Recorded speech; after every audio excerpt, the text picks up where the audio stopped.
আছে ভাবো, আমি ডেকে বললাম কাকা একটা মিষ্টি নেবো, একটা মিষ্টি নিয়ে সবাই চারিপাশে বসাই দেবো, তবে সবাই কোদাল দিয়ে কাইটে কেটে মিষ্টি খাবে।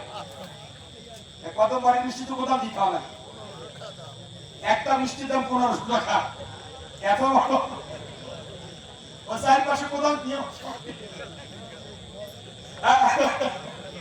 তো চিন্তা করলাম আমি তো ভাবো ওই বড় একটা মিষ্টি কিনে দেবো, ওরা সবাই মিলে খাওয়াবে।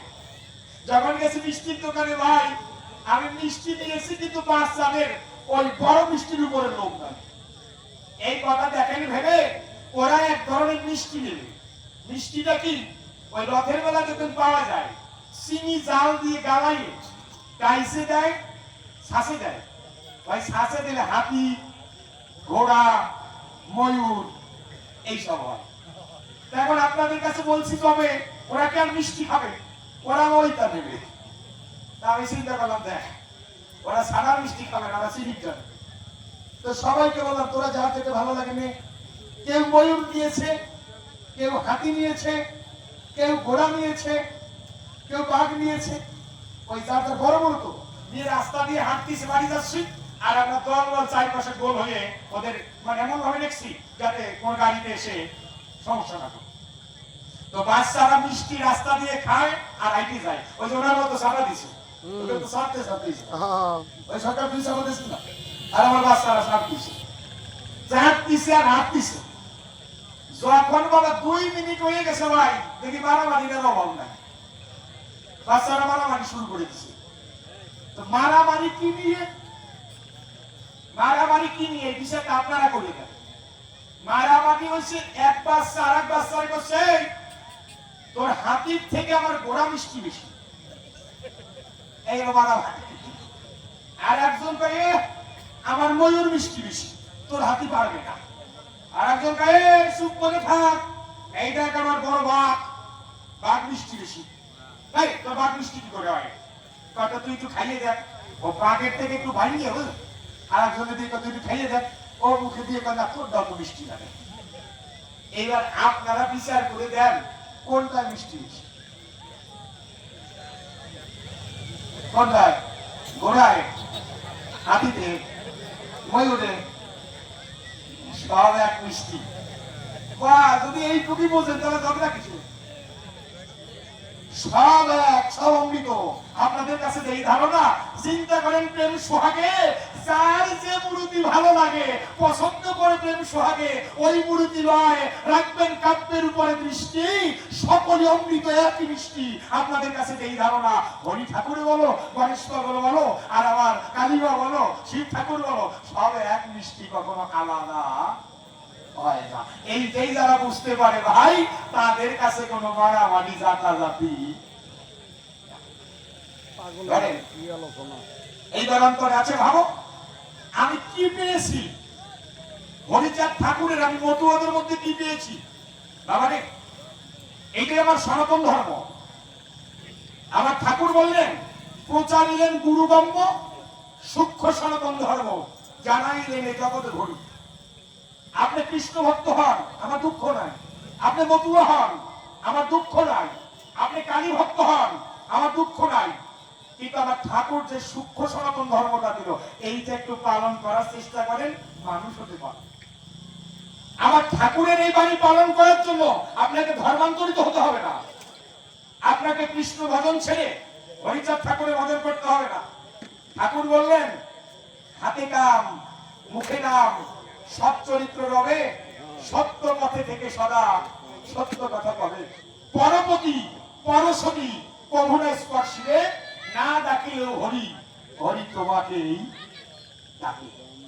আপনি যার ভজনা করেন ভাই, তাতে আমার দুঃখ নাই। কিন্তু এই কাজগুলো অবশ্যই হিন্দু হলে করা চাই। কি করতে হবে? হাতে কাম আর মুখে নাম। ভগবান শ্রীকৃষ্ণ বলেছে তোমরা কর্মফল ত্যাগ করে দাও, কিন্তু কর্ম কখনো ত্যাগ করো না। গণেশ পাগল আজকে দুইজনের সাথে বাংলা লাগছে। তুমি কর্ম ত্যাগ করলে কেন? কর্মফল ত্যাগ করতে কর্ম ত্যাগ করলে কেন? দেখবেন কিছু কিছু সাধু আছে কর্মের ভয়তে মানে কাজের ভয়তে সাধু হয়েছে। আইসা মানুষ জনমের আইসে মানুষ কাজের ভয়তে হরে কৃষ্ণ বলে দেখবেন ভিক্ষা করিয়ে বেড়া। একটা মরিচ গাছ লাগায় না। ওরা যদি তো মরিচ গাছ লাগাইতো তাতেও ভালো হতো, ভালো হতো, মরিচের দাম কম। এটা করবে না, ভিক্ষা করছো কেন? কর্ম করো, কর্মফলটাকে ত্যাগ করো। তুমি সাধু হয়েছো, জমিতে ধান লাগাও, অর্ধেক ধান পারলে তুমি ধর্মের জন্য ছেড়ে দাও। পরের বাড়িতে ভিক্ষা না করে নিজের জমি দান দিয়ে তুমি সাধু সঙ্গ করে দেখাও। হাতে কাম মুখে নাম, হাতে কাজ করবে আর মুখে তোমার নাম চলতে হবে। দেখবেন আমাদের ঝগড়াটা কি নিয়ে জানেন? বৈষ্ণব মতুয়া ঝগড়া হতো না, ঝগড়া হলো ছোঁয়া সেবাই। বৈষ্ণব ভক্ত যারা বর্তমানে কিছু কিছু বৈষ্ণবদের বলছি না, কিছু কিছু ভক্ত আছে দেখবেন এদের হাতে ছোঁয়া খায় না, তারা মা বাবার রান্না খায় মা বাবা রান্না খাবে না, এর ছোঁয়া তা খাবে না। এরপরে কেউ যদি দীক্ষা না নেয় তাহলে শোবে না, তার হাতে খাবে না। এরপরে আবার বাথরুমের তা আসার পরে ওই কাপড় চেঞ্জ না করলে তার হাতেও হবে না। আচ্ছা চিন্তা করেন, তাই ঠাকুর বললেন হাতে কাম মুখে নাম। আচ্ছা বাথরুমে কি নামের বিধান নাই? কথাটা সূক্ষ্মভাবে চিন্তা করেন। আপনি বাথরুমের মধ্যে বসে আছেন, জানেন আপনার এখন প্রাণ পাখি থাকতেও পারে, চলেও যেতে পারে। আপনি নামটা বন্ধ করলেন কেন? বাথরুমে বসে কি নাম করা যায় না? নাম সবসময় করেন, শয়নে স্বপনে নিশিতা করণে সবসময় নাম চলতে হয়। এই নামের একটা পরিচয় দিচ্ছে আমার মায়েরা যারা বসে শুনবেন তারা। ভারতের ভিতরে বৃন্দাবনের পাশে এক ভক্ত, মানে মারাত্মক ভক্ত, ওই রকম ভক্ত পাওয়া যায়, দিন রাত সব সময় থাকে কৃষ্ণ নাম ভাবনায়। কিন্তু বলি আপনাদের কাছে, ওই লোকটা যখন বাথরুমে গেছে কতটা খারাপ ভাবে নেবে না। এখন আমাদের প্রত্যেক ঘরে ঘরে পাকা লেট্রিন, পাকা বাথরুম, তাই না? আর বছর 20 আগের কথা মনে আছে? 20 বছর আগের কথা, কোন কোন জায়গায় কোদাল দিয়ে একটু গত করে উপরে দুটো বাঁশ ফেলাই দিত। হ্যাঁ, শুধু তাই না, বাড়ির ঘরের পিছনে যদি লম্বা গাছ থাকতো, কলার পাতা দিয়ে এরপরে ওই গাছের উপরে বসে একটা খুঁটি কেটে দিত। হ্যাঁ, আমার ছেলেরা এরা আমরা 4-5 জন একসাথে বসতাম, পয়সা নিয়ে ওর দিকে তাকাইতাম। এটা আনন্দের দিন ছিল রে বাবা। বিধবতার পরিচয় আগে তো বাথরুম তো ভালো ছিল না, ওই কৃষ্ণ ভক্ত লোক ছিল, তার অপূর্ব লোক। বলি আপনাদের কাছে, ওর বাথরুমের বাঁশ প্রায় বসে বসে গেছে, তত কৃষ্ণ নাম করতে করতে গিয়ে বইছে আর বাথরুমের মধ্যেই পড়ে গেছে। কিন্তু দুঃখের বিষয় মরণটা ওইখানে হয়েছে। আপনাদের কাছে দিচ্ছি বলে ওই বৈষ্ণবের ছিল মাত্র একটাই ছেলে। এখন গ্রামবাসী ডেকে বলে, তোর বাবা এত বড় সাধু ছিল, তো বাথরুমে ভরে বললো কেন? ওই ছেলে মুখ আর দেখাতে পারছে না। অন্তরে করে বিবেচনা, আমার বাবার যখন বাথরুমের মধ্যে মরণ হলো, আমি এই আর জীবনে কৃষ্ণ নাম করবো না। ওই দিন থেকে কৃষ্ণ নাম বন্ধ করি। ভগবান শ্রীকৃষ্ণ নারদকে ডাক দিয়ে বলছে, নারদ রে, তোর কাছে রাখি দাবি, একবার ওই ছেলেটার কাছে গিয়ে আবার কৃষ্ণ নাম প্রচার করে দিবি। কেননা একটা ছোট্ট ধারণা দিচ্ছি, কারো বাবা যদি ডিসি হয়, ধরেন আপনি বাইক নিয়ে গেছেন, ভাই আপনার ড্রাইভিং লাইসেন্স নাই, রোড পারমিট নাই, কোনো কাগজ নাই, হেলমেট নাই, আপনাকে পুলিশে ধরবে, কেস দেবে। আর যদি জানে সে আপনি ডিসি ছেলে, সত্যি করে বলেন কেস কি দেবে? বলবে যে দাদা এইভাবে আর আইসেন না। যদি আপনার কাছে মদের বোতল পায়, আপনার নামে কেস হবে না। করবে কেন করবে? আপনি ডিসির ছেলে, তাই আপনার বাবা একজন ঊর্ধ্বতন কর্মকর্তা, এই জন্য আপনি ছাত্রা পেন। ঠিক শাস্ত্র তাই বলেছে, কারো পিতা মাতা যদি কৃষ্ণ ভক্ত বা হরি ভক্ত হয়, তার ছেলে মেয়েরাও ভগবানের তরফে অনেক ছাড় পায়। শ্রীকৃষ্ণ নারদকে ডেকে বলছে, নারদ রে, তোর কাছে রাখি দাবি, ওই ছেলেটা পথভ্রষ্ট হয়ে গেছে, ওর কাছে গিয়ে একটু কৃষ্ণ নাম প্রচার করে দিলি। বসে শুনুন দিব্য নারী নরে, আজকে নারদ মুনি একজন ব্রাহ্মণের রূপ ধারণ করে, কিন্তু হাতে খঞ্জনিটা আছে, বিনা ত্যাগ করেছে, খঞ্জনি আছে। গিয়ে ওই বিকেল বেলায় ওই ছেলেটার বাড়ি যায়, গিয়ে ডাক দিয়ে কয়, হরে কৃষ্ণ হরে কৃষ্ণ, আমারে কিছু ভিক্ষা দাও। ছেলেটা দেখে বলে, ভিক্ষা দিতে পারি, তোমার কথায় হবে আনন্দ, আগে কৃষ্ণ নাম করো বন্ধ। তো বুড়ো মানুষ শাস্ত্র তো নারদ, ঠিক আছে বাবা কৃষ্ণ নাম করবো না, আমার কথা ভিক্ষা দিল। তো চাল ডাল এনে ভিক্ষা দিল। এই সময় নারদ মুনি ব্রাহ্মণ বেশি আবার ডেকে বলল, ভাই রে এই তো সন্ধ্যা হয়ে গেছে, কোন জায়গায় আমি যাই রে, আমার তো থাকার জায়গা নাই, তা আজকে যদি এই বাড়িতে একটু রাত থাকতে পারতাম।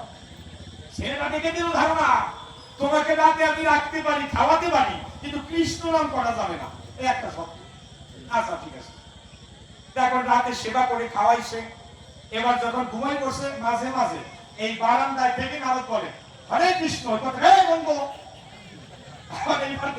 ঘন্টা খানি হরে কৃষ্ণ, বন্ধ রাইটা ঘুমাইতে দেন। তো ব্রহ্ম মুহূর্ত যখন হয়, তখন নারদ দেখতে পায়, নারদ খঞ্জনি নিয়ে কৃষ্ণ নাম শুরু করে দিয়েছে। যখন কৃষ্ণ নাম শুরু করলো, ঘরের ভিতর থেকে ছেলেটা এসে ওই ব্রাহ্মণের হাত ধরে ঘর থেকে বের করে দিল, যাও তুমি আর এই বাড়িতে থাকবে না। তো বৃদ্ধ ব্রাহ্মণ ডেকে বললো, বাবা রে এই তো আমার দীর্ঘকালীন অভ্যাস, তাই নামটা তো ত্যাগ করতে পারি না। তো যাক বাবা, তুই যখন ঘর থেকে আমাকে বের করে দিলি, তোর কাছে রাখি দাবি, আমি তো বুড়ো মানুষ, ওই নদীর ঘাট পর্যন্ত তুই আমার একটু পৌঁছে দিবি, আমাকে কেবই দিয়ে বসে সবাই বিজ্ঞ। ওই ছেলেটা নারদ মুনি ব্রাহ্মণ বেশে হাত ধরে যখন নদীর পানে গেল, অলৌকিক একটা দৃশ্য দেখতে পেল। মনে হলো দেব জ্যোতির্ময় পুরুষ যারা ওই গঙ্গা নদীতে স্নান করে তারা কৃষ্ণ নাম করে ফিরে যাচ্ছে, কিন্তু একটা বৈষ্ণব মাঝখানে আছে, ওই দৈব পুরুষগণ তাকে ঘিরে ঘিরে কৃষ্ণ নাম করছে। ছেলেটা ভালো করে নজর দিয়ে দেখতে পায়, ওই লোকটা নিজের বাবার মতো মনে হয়, ভালো মতো তাকিয়ে দেখে ও নিজের ওই বাবা। নারদৃষ্ট ব্রাহ্মণ এসে দাঁড়িয়ে আছে, এটা দেখানোর জন্য যেটা করছে। এখন ওর বাবাও বৈষ্ণব স্নান করে কৃষ্ণ নাম করে করে ওই ছেলেটার পাশ দিয়ে যাচ্ছে। ছেলেটা থেকে বলছে, বাবা, কিন্তু দুঃখের বিষয় ভাই, ওই ছেলেটার বাবা একটা কথাও বলে না। আর হাজার হাজার বৈষ্ণব তার পাশে দৈব পুরুষ ওই নাম করে যাচ্ছে। তো পিছন থেকে যে শ্লোকটা ছিল, ওই ছেলেটা ওই একজন বৈষ্ণবকে ডেকে বললো, বৈষ্ণব কৃপা করে একটু জানাবেন, বাবা বলো। ওই যে আগে যে লোকটা চলে গেল, যে প্রধান বৈষ্ণব, সে আমার বাবা, কিন্তু কথা নেবা তাই আমার মনে দুঃখ, কেন বাবা আমার সঙ্গে কথা বলে নাই। দৈব পুরুষ ডেকে বলছে, তোমার বাবা তোমার সঙ্গে কথা বলে নাই কেন জানো? তুমি কৃষ্ণ নাম বন্ধ করে দিয়েছো তাই। ছেলেটা দেখে বলে, বৈষ্ণবের ধারে কৃষ্ণ নাম করবো কেমন করে? মানুষ আমাকে টিটকারি মারে যে তোর বাবা বাথরুমে পড়ে মারা গেছে। ওই লোকটা ডেকে বলে, তাই মূল তাৎপর্য কারণ তো তোমার জানা নাই। তোমার বাবা বাথরুমে পড়ে মারা যায় নাই। এই যে হাজার হাজার জ্যোতির্ময় পুরুষ দেখেছো, দৈব পুরুষ, এরা কারা জানো? এরা ওই বাথরুমের ক্রিমিকির ছিলাম আমরা, বাথরুমের ভিতর ক্রিমিকির ছিলাম আমরা। প্রভুকে ডেকে বললাম, প্রভু এমন একজন বৈষ্ণবের শরণ ধরে দাও প্রভু, যার শরণ স্পর্শে আমাদের এই কৃমি জন্ম ধরে যায়, আমাদের যেন দৈব জন্ম হয়। বৈষ্ণবের বৃক্ষ দাও, তোমার বাবাকে বাথরুমের মধ্যে পাঠিয়ে আমাদের মুক্তি দিয়ে দিল, তাই এই জন্য তোমার বাবার বাথরুমের মধ্যে পড়ে মরণ হয়েছে। আবার কৃষ্ণ নাম করো যাবে, তোমার বাবা এসে অবশ্যই একদিন তোমার সঙ্গে কথা বলবে। এই জন্য আমার ঠাকুর ছোট্ট করে বলে দিল, তবে হাতে কাজ মুখে নাম। তুমি হাতে যে কাজ করবে, মুখে তোমার নাম অনর্গল থাকতে হবে। তুমি যে নাম করো, কৃষ্ণ নাম করো, হরি নাম করো, মনে মনে নামটা সবসময় জপ করো। এই হরি নাম কেমন জানেন? না বললেই নয়। আমি আরেকটা ছোট্ট করে বলতেছি, সবাই আমি সম্রাট হয়ে বলছি আমার নিজের দাবি। তার নাম হচ্ছে দেবলাল ডাক্তার, এখনো কদম বাড়িতে আছে, 108 বছর বয়স, এখন হাইটে বেড়ায়। কিন্তু একটা রোগ কি জানেন বাবা, ওনার দুটো নৌকা আছে। আগের দিনের মানুষ তো এই নৌকায় প্রত্যেক বছর আলকাতরা দিতে হয় না, কিন্তু উনি আলকাতরা নিজের হাতে দেয়, টাকা নিয়ে লোক নেয় না। মানে কৃপণ মানুষ তো, টাকা নিয়ে লোক না, নিজের হাত দিয়ে দেয়। হাত দিলে দিলেই কি হবে, ওনার উনি তো প্রফেশনাল না। অনেক অনেক জায়গায় ছিদ্র রয়ে যায়, বন্ধ হয়, জল ওঠে। এই ডাক্তার মানুষ দুইটা নৌকা আছে, আলকাতরা দিচ্ছে, দুটো দিয়ে জল ওঠে। এক রোগী এসে বলে দাদুর নিকটে, দাদা ভাই এই বর্ষার দিনে আমি কই গ্রামে যাব, আপনার তো দুটো নৌকা, একটা নৌকা যদি আমি পাই আমি যাবো আর আসবো। আমার দাদু ডেকে বলছে, তবে তুমি দুইটা নৌকা নেবে, নিয়ে যাও, একটা নাও, কিন্তু বলি তোমার নিকটে আমার দুটো নৌকা দিয়ে জল ওঠে, তো কোনটা নেবা নিয়ে যাও। এই যে নৌকাটা, এই নৌকা নিয়ে ওপারে যেতে হলে 3-4 বার জল সেচা লাগে। আর এই যে নৌকাটা, এ আমার এক সেচার নাও, এক সেচা দিলে ওপারে যাও, কোনটা নেবা নিয়ে যাও। আচ্ছা বলেন ভেবে কোনটা নেবে? এক সেচা দিলে যদি ওপারে যাওয়া যায়, 3-4 সেচারটা কেউ নেয়, ও তো এক সেচার নৌকা গেছে। এক সেচার নৌকা নিয়ে যখন নৌকা বাসায় দিছে, যে কায়দায় জল উঠতিছে, ওই যে সেচা ধরছে রে ভাই, ওই সেচার বন্ধ হয় নয় একবার ওই কল পর্যন্ত। এক সেচার নাও, তদ্রুপ আমার কথা শুনে যাও, আমার কৃষ্ণ নাম বলো, হরি নাম বলো, এটা এক সেচার নাও, একবার নেবে তার বন্ধ হবে না। কেন আমি মতো হয়েছি এই একটা কথায়, হাতে কাম মুখে নাম, সৎ চরিত্র। এবার চরিত্র কি? সৎ চরিত্র, এই চরিত্রের ডেফিনিশন কি? চরিত্র কাকে বলা হয়? আমরা সবাই জানি money loss, no loss, health loss, something loss, but character loss, everything. টাকা পয়সা নষ্ট কোনো নষ্ট না, আবার পাওয়া যাবে। স্বাস্থ্যই সুখের মূল, স্বাস্থ্যটা নষ্ট হলে কিছু নষ্ট হয়, কিন্তু চরিত্র যদি একবার নষ্ট হয়ে যায়, এইটা ঠিক হয় না। আচ্ছা চরিত্র কারে বলে? একটা ছেলে দুটো প্রেম করছে বলে তার চরিত্র নষ্ট হয়ে গেছে? না। চরিত্র কারে বলা হয়? আপনাদের আছে জানা, একটা ফুলের গাছ দিয়ে ফুলের বাগান হয় না। ফুলের বাগান করতে গেলে নানা ফুলের গাছ, নানা ফুল মিলে একত্রিত হয়, তখন তাকে ফুলের বাগান বলা হয়। তদ্রূপ মানুষের চরিত্র, এমন চরিত্র তুমি করিবে গঠন, মরণে হাসিবে তুমি, কাঁদিবে ভুবন। বড়দের সম্মান করে কথা বলা, তাদের সম্মান দেখানো। বাবা রে, এইটা আমরা মাঝে মাঝে বাসে উঠি, আমরা দেখি চ্যাংড়া ছেলে বাসের সিটে বসে সুইংগাম চালায় আর কানে হেডফোন দিয়ে মোবাইলে গেম খেলে। একটা বৃদ্ধ বুড়ো মানুষ দাঁড়িয়ে আছে তার পাশে লাঠি নিয়ে। আজকে ছেলেটা বলছে না, দাদু ভাই বা বাবা তুমি বসো, আমি একটু উঠে দাঁড়াই। দেখেছেন 10 বছরে সমাজটা কোথায় চলে গেছে? বড়দের সম্মান নাই, পিতা মাতার ভক্তি নাই। দেখবেন ছেলে কৃষ্ণ ভক্ত হয়েছে, হরি ভক্ত হয়েছে, মোটা মোটা মালা গলায়, ওর বাবা ভ্যান চালায়, বুঝলে ওটা সাধু নাকি কুলাঙ্গা। যারা পিতা মাতাকে কষ্ট দেয়, পিতা মাতার সেবা করে না, তারা ধর্মের অঙ্গের মধ্যে পড়ে না। পিতা মাতার সেবা করা, গুরুজনদের সম্মান করা, স্ত্রীর প্রতি দায়িত্ব কর্তব্য পালন করা, সন্তানের প্রতি কর্তব্য পালন করা, সমাজের সঙ্গে তাল মিলিয়ে চলা, এই বিভিন্ন গুণ যখন একত্রিত হয়, তখন মানুষের চরিত্রের প্রকাশ পায়। হাতে কাম মুখে নাম, সৎ চরিত্র রবে, সত্য পথে থেকে সত্য কথা কবে।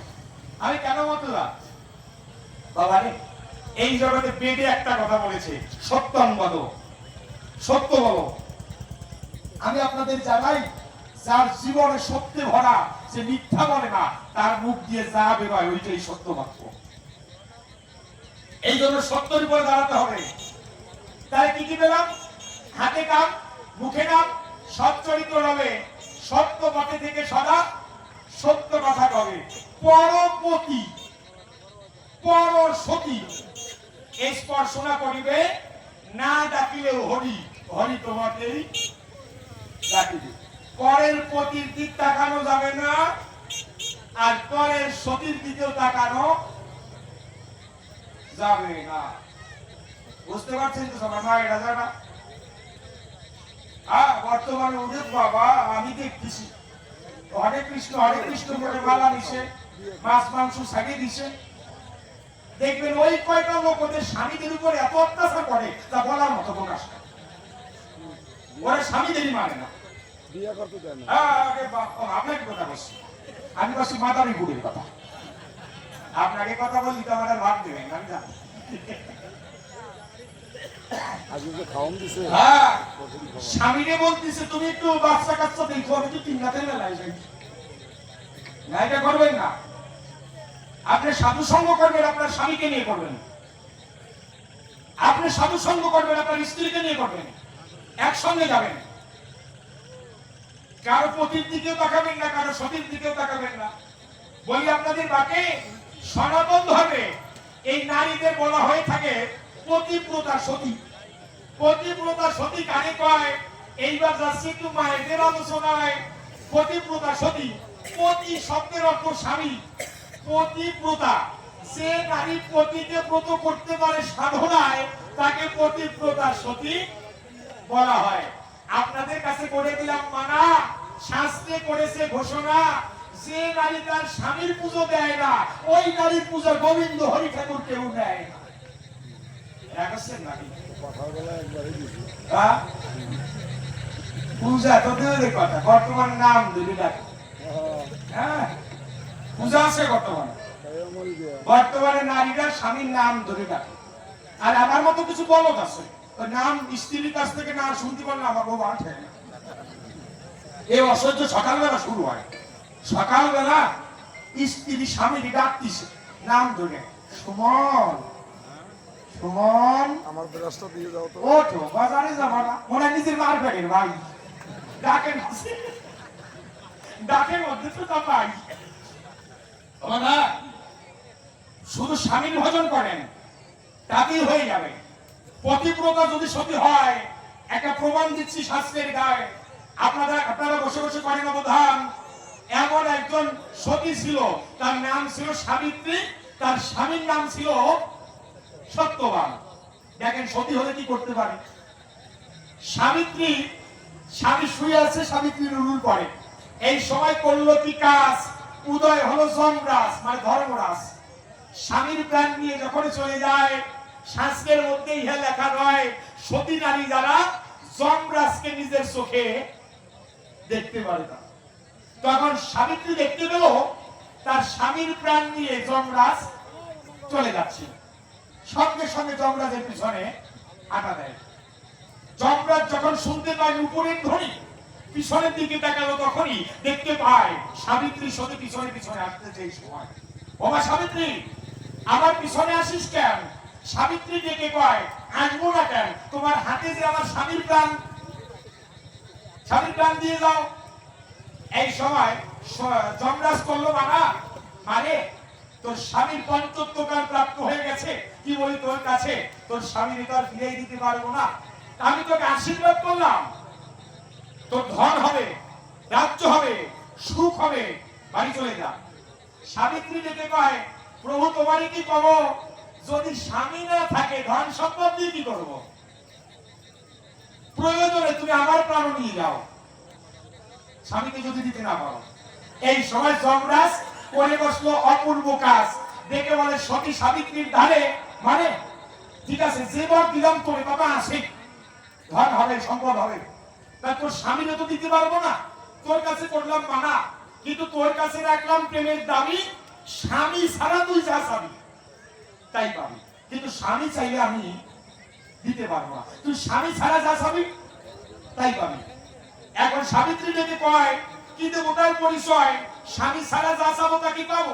হ্যাঁ, স্বামী চাইলে পাবি না। সাবিত্রী কয়, তিন সত্যি করো। এই সত্যি, এই সত্যি, এই সত্যি, রাখলাম দাবি, স্বামী ছাড়া যা চাবি তাই পাবি, তাড়াতাড়ি আমার কাজ আছে। এই সময় সাবিত্রী ডেকে কয়, এই আশীর্বাদ দেওয়া আমায়, আমি যেন সতী থেকে শত সন্তানের জননী হতে পারি। যমরাজ কত কষ্ট বলে যখন আটা দিছে, এই সময় সাবিত্রী থাবা দিয়ে যমরাজের হাত ধরছে, দাঁড়াও স্বামী দিবা না কেন? আমি কি চাইছি সতী থেকে যেন শত সন্তানের জননী হতে পারি। তোমারে কি কব, স্বামী যদি না দাও সন্তান কি তোমার বাবা দিও না, সন্তান দিয়ে স্বামী দিয়ে দাও বলে আপনাদের কাছে তখন স্বয়ং যমরাজ করে গিয়ে পেছে ওই সত্যবানকে আবার ফিরে দিয়ে গেছে। হ্যাঁ, আগে সতীত্ব নারীর এমনি ছিল ধারা, স্বামী যদি যেত মারা, মরা স্বামীকে যমরাজের কাছ থেকে ফিরিয়ে আনতে পারত তারা, জানে ভুবনগণে একমাত্র তার সতীত্বের বলে। তাই আমার হরিচাঁদ ঠাকুর চিন্তা করলো, জ্ঞানী সমাজটা কেন ভুলে আমার অন্তর আছে ভাবো, এই সূক্ষ্ম সনাতন ধর্মটাকে আবার প্রচার করে দেব। তাই প্রচারিলেন গুরু গম্বর সূক্ষ্ম সনাতন ধর্ম, জানাইলেন জগৎ হরি আমার হরিচাঁদের অপার লীলা। সূক্ষ্ম সনাতন ধর্ম দিলেন খেলা কেমন, হাতে কাম মুখে নাম, সচ্চরিত্র রবে, সত্য পথ থেকে সদা সত্য কথা কবে, পরপতি পরপতি পরশতী কভুনাস্কর শিবে, না ডাকিলেও হরি হরি তোমার। এইবার একটা গান তা তো গাবই, পোষাপাটির গান তো প্রথম আসর না, দ্বিতীয় আসরে। এখন অশ্বিনী কথার একটা গাই, কি বলেন? হ্যাঁ, সামান করে পাও, এগুলো পরের আসরে গাই নাকি আপনারা যা বলেন তাই? অশ্বিনী গোসাই সাধে সেধে সঙ্গে সারে বেঁধে ও তুই বন্দি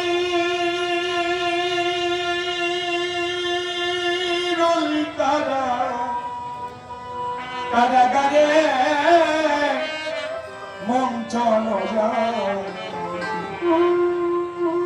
গুরুর দরবারে।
মতুয়ার প্রস্তাব মিলবে কবে?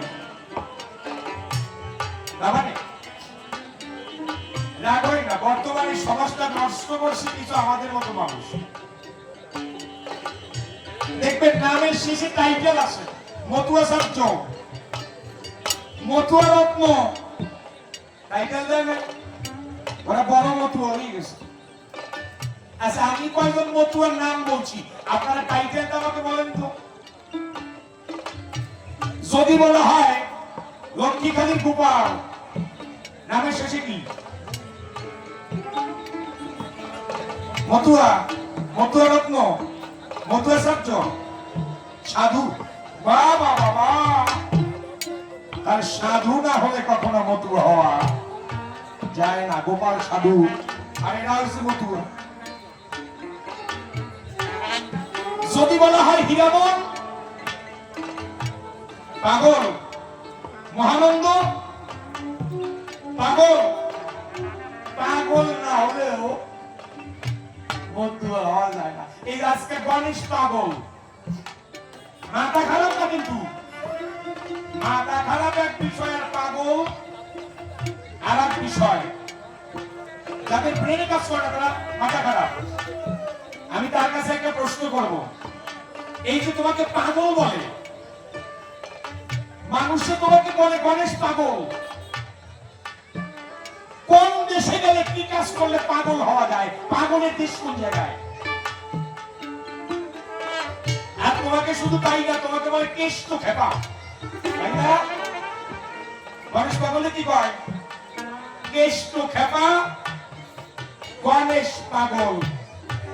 আমি ওনার কাছে শুধু নামের অর্থটা জানতে চাচ্ছি, কেষ্ট খেপা কেন বলে তোমাকে, আর পাগল কোন জায়গাটা পাগল আছে? আচ্ছা, যদি বলা হয় আর কারো নাম অশ্বিনী গোসাই, কারণ গোসাই গোসাই না হলে মধু হওয়া যায় না। প্রশ্ন করেছে ত্যাগ শ্রেষ্ঠ না ভোগ শ্রেষ্ঠ? কলিযুগে ত্যাগের কোনো জায়গা নাই। কলিযুগের মানুষ যারা সংসারে থাকবে, তারা সংসারী হবে, সংসারী হয়ে সংসারী ভগবানকে পাবে। কিভাবে? আপনাদের জন্য একটা কথা বলছি, সংসারে ভগবানকে পাওয়া যায়, সারাসারি নাই। তারা ছিল দুই ভাই, এক ভাইয়ের নাম হচ্ছে কৃষ্ণ দাস আর ছোট ভাইয়ের নাম হচ্ছে বৈষ্ণব দাস।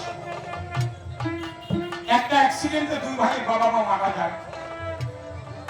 এখন বাবা মা মারা গেলে বড় ভাই দায়িত্বটা একটু বেশি করে না?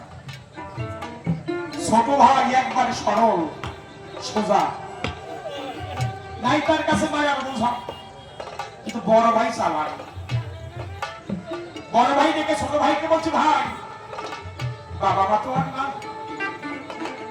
আমাদের যে 3-4 বিঘে জমি আছে, কি বলি তোর কাছে, আয় আমরা একসঙ্গে বিক্রি করে দিই।